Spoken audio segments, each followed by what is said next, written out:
their brand of politics, I guess. But if you can't think for yourself, then you're not really free, are you? No, you're not. You're not. But I've been excluded. I've been excluded on Oprah, you know. On Oprah? On Oprah, yeah. That I'm not part of the club. And a lot of you listening to me right here, right now, you're not part of the club either. In 2007, Oprah Winfrey opened up a boarding school in South Africa. The academy had salons and gyms in it. Allegations have surfaced that this school was a front for child trafficking. These girls would be allegedly groomed to be ready for sale. Oprah handpicked the young girls who attended her school based on physical appearance, but it wasn't long until word got out about what really the school was about. In a recent revelation, Ice Cube opened up about the surprising reason he was banned from The View and the connection to none other than Oprah Winfrey. The rapper turned actor shared that his appearance on the show was reportedly nixed due to a disagreement surrounding Oprah's influence. The tension centered around his stance on certain political issues and his refusal to conform to mainstream narratives, which ultimately led to his exclusion from the popular daytime talk show. You want to be pro-black, blackity-black, black artist and that, but Ice Cube is a black man. He's a businessman, a mogul, trying to do things for the community. So why would you blacklist him? Is it because he spoke to Trump about doing things that's going to help the black community? Is it because he's not exclusively just some kind of stone cold stomp down liberal? I don't even know what Ice Cube is politically, but I do know that he's not going to just talk to one side and one side only. Ice Cube has openly criticized what he refers to as an elitist club within Hollywood, arguing that his refusal to adhere to industry norms and his bold, outspoken views have created significant professional hurdles for him. That I'm not part of the club. And a lot of you listening to me right here, right now, you're not part of the club either. And what I realized with the club is what makes them so mad is when you don't want to be a part of their club. That pisses them off. What club am I talking about?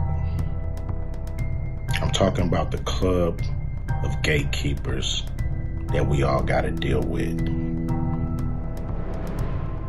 You know who they are, and they definitely know who they are. A lot of people would be like, what, who? Come on, man, stop playing. So, ever since I put out the contract with Black America, you know they've been with me. Here and there, this and that. But it's cool, you know. I expect that. You know, I've been working with, on the big three for a long time. And you know how they've been with me with that. I done made it, plain, simple, and clear what they've been doing, the NBA.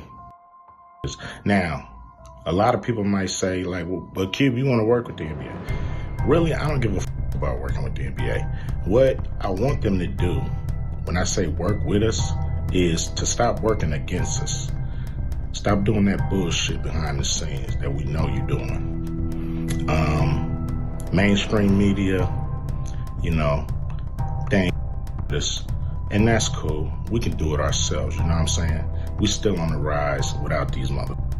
Ice Cube's interview with Tucker Carlson garnered significant attention, with nearly 2 million views in a short span. In the interview, Ice Cube stated that he was told by producers that a few hosts of The View did not appreciate his views, and that's why he was not invited back. He added that he doesn't follow the brand of politics that The View promotes, and that he considers himself an independent thinker. What platforms have banned you? I've been I tried to go on The View. They didn't have me on The View. Why? Well, a few of the guests just really didn't like where I was coming from. So, or a few of the hosts, I mean. So that's what I was told by the producers. I don't know if the producers was just copping out and using some of the hosts to not have me come on explain myself, but I've been excluded. I've been excluded on Oprah, you know. On Oprah? On Oprah, yeah, I've been excluded. Yeah, man. I would think you'd be the person Oprah would want to promote. I mean, you grew up in South Central, you were successful at a young age, you have dignity, you say what you think. Like, I thought that was the goal. Me too. You know, I don't know what it is, but, you know, several of my, you know, I had a movie called Barbershop, you know. Yeah, I remember. That I wasn't invited to participate with the cast. I produced a show called Black White, and it was a very controversial show. And once again, they had the whole cast on, but I wasn't invited. The rapper also mentioned that he was excluded from other events throughout his career, including the reunion for his movie Barbershop on Oprah's show and the cast reunion for his show Black White. Ice Cube expressed his frustration, saying that despite his contributions to these projects, he was not invited to participate in the reunions. Right-wing extremism and whataboutism. But I've been shut out, you know. Some platforms will not have me on. Why? They don't like that I'm, you know, an independent thinker. I'm not part of the herd.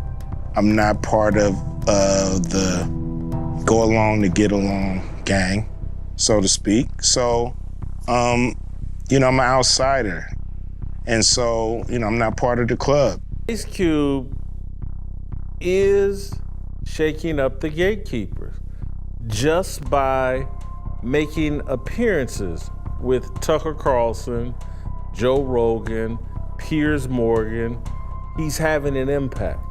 He's normalizing a behavior of, hey, let me go sit down and talk with anyone and reject the programming that I can only talk with who corporate media, the Democratic Party, Democratic politicians, and social media tell me I can talk with. While Winfrey is widely recognized for her advocacy of social justice and equality, she has also faced criticism over her treatment of certain Black artists and individuals. Concerns have been raised about her approach to compensating and supporting Black talent in her projects, sparking important discussions about equity and representation in the industry. This movie was important because it created a space and roles for a group of Black women. Yes, and I would just like to say about this whole Taraji, you know, I heard I was trending yesterday because people are saying that I was not supporting Taraji. Taraji will tell you herself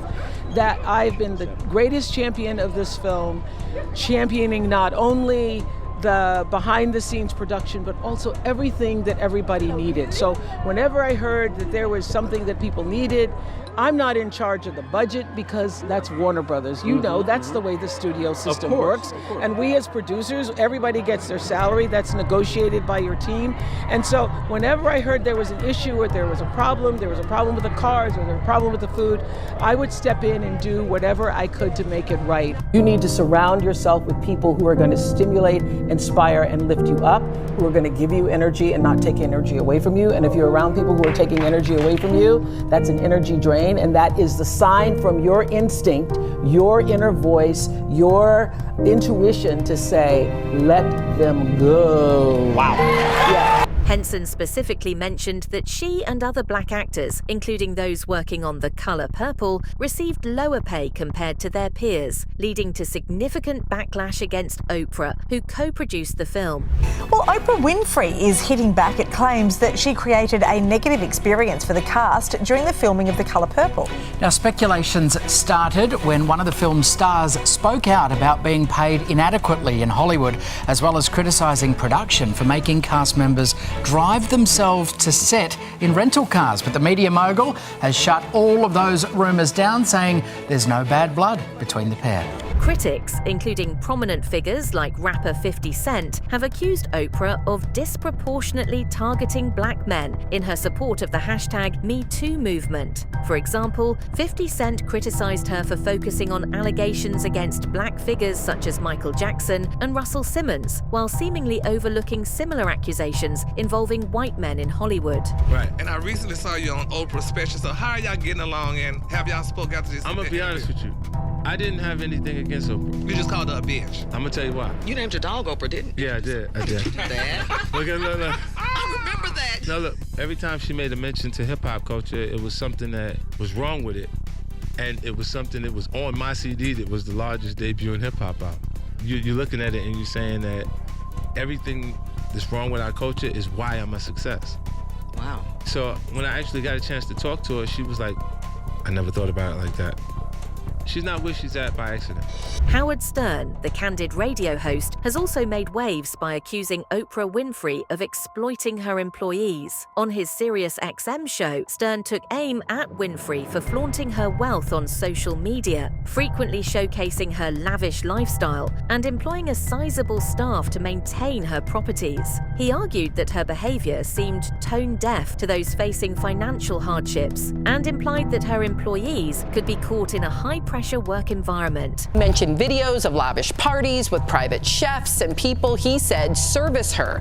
Co-host Robin Quivers pushed back and said Oprah was just showing us her life, not showing off. But Howard said Oprah should be more self-aware about what she posts because there are people struggling out there. Her gardens, the people who service her, he added, I don't think that people should show up their wealth. Stern continued with, you gotta be a little self-aware and know that, there are people struggling out there. What do y'all think about what Stern said? And do you think Oprah is showing off her wealth or is she just living her life? Funky, what you think about this? So you know what, I'm gonna pull on one of Oprah's favorite people, and that's Dr. Maya Angelou. Maya Angelou has one of my favorite quotes, and it's very profound. She said, modesty is a fake social affectation. There's nothing really real about being modest. Oprah has recently faced scrutiny due to her alleged associations with controversial figures like P. Diddy and her implication in lawsuits.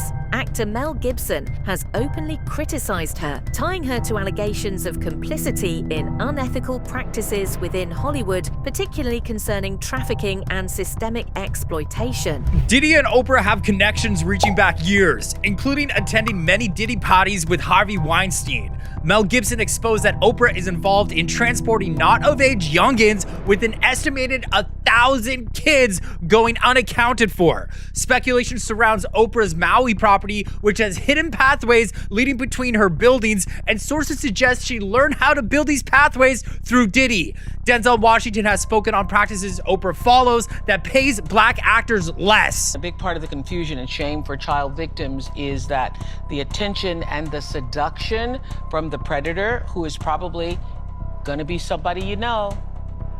Right. In order for it to work, it has to be somebody you know, somebody you admire, somebody you respect, or maybe even love. And it feels good. I mean, if you're 7 years old and somebody, which I was trying to say this to my friends who had children, you're 7 years old and someone is stroking your penis, it feels good, even though you don't have a name for what that is. More serious allegations against Oprah Winfrey have surfaced, going beyond merely controlling the career paths of young artists. Reports have linked Oprah to Sean Diddy Combs' infamous parties, with claims that she not only attended these gatherings, but also played a role in preparing young artists for them. Just as Oprah reportedly tried to OD, Gayle King, her close confidant, posted an update revealing that Oprah is currently in the hospital, suggesting she is trying to avoid facing the serious charges against her. Meanwhile, Oprah's public relations team is in overdrive, attributing her hospitalization to complications from the weight loss drug Ozempic. Additionally, reports have surfaced that Oprah was allegedly involved in harvesting children in Hawaii for their anti-aging properties. Speculation is growing that Oprah may emerge from the hospital with a disability, potentially silencing her permanently about the accusations of trafficking children from her African school and exploiting kids in Hawaii for high-profile elites. But you already know with Oprah, with the whole Maui situation going on, that she got a lot of backlash for that. It's just, my whole thing is like,